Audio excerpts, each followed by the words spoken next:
เด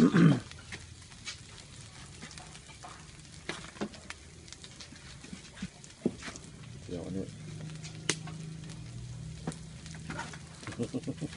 ตั้งมาเห็ดอันนี้ซื้อๆกันยังสูตรเนาะ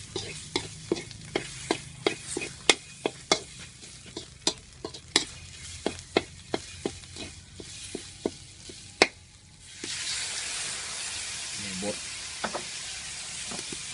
ที่หมูบด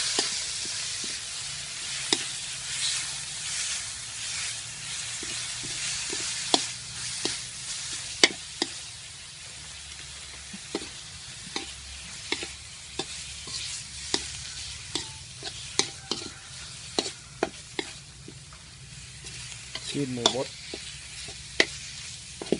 คนนั้นไม่คอครับนอนหนา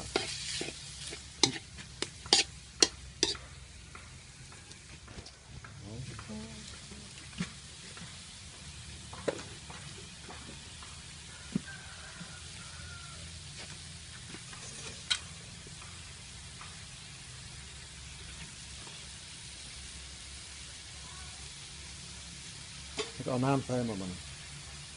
เคี่ยวเขาเลยนะเดี๋ยวเราน้ำใส่มา เดี๋ยวก็ใส่กะทิก็จิ้มน้ำใส่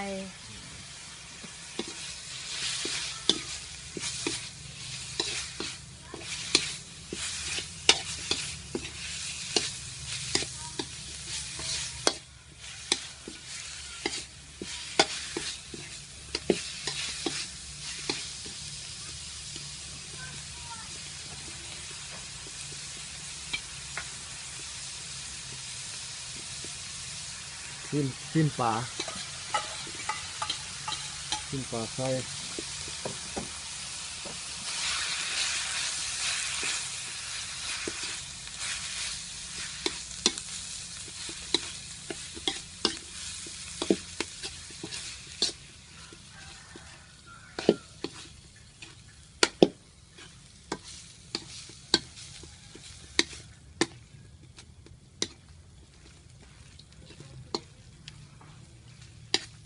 หลังจากนี้เราก็เอากะทิใส่